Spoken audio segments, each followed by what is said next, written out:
lost my dad 2 years ago, and I've been trying to figure this shit out in poetry for 2 fucking years. So, yeah.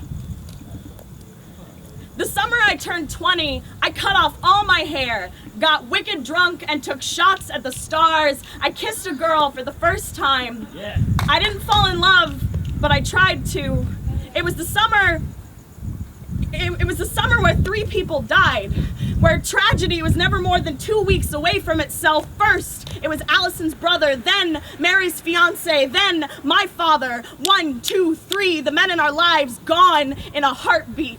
Too much death under one roof, too much emptiness for the Texas sun to lay claim to. We dug up parts of ourselves we could never put back in the ground that summer. We learned that sometimes people wear grief too differently to hold one another, that nobody knows what to say because condolences don't pry nails out of coffins, that tombstones are not grave markers for the dead, but stone slabs the living carry on their shoulders. We learned the aftermath of death is unique as a fingerprint.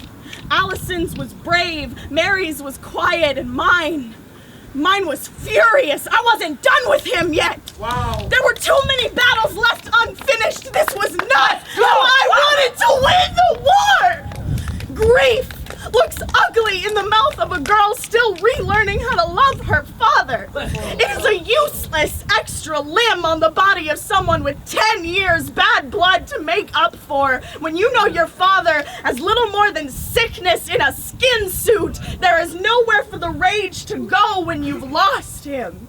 I didn't speak at the funeral because I couldn't trust myself to be kind. And much as I wanted to be angry at my father, his memory didn't deserve that. My mother didn't deserve that. See, there is this impossible love that children carry even for the parents that hurt them. And I remember what he was like before the pain and the medication got the best of him, and I just wanted to be good enough for that man. To everyone who knew me when my father was alive, to my mother especially, I am sorry for the rage I hung my shoulders with. I am sorry for becoming all the worst parts of him. I'm sorry that I went looking for a place to bury all this heartache and that I became graveyard instead. But the one who taught me loud, the one who taught me chaos and thunder and boom, was Dad. And I learned well. I didn't have my father's excuse, how the medication warmed my father's face for him, shook my home down to its foundations, and then left when there was nothing left to lay waste to. I just kicked and screamed and rattled, hoping that someone would listen. But I'm quiet now. Dad is quiet now.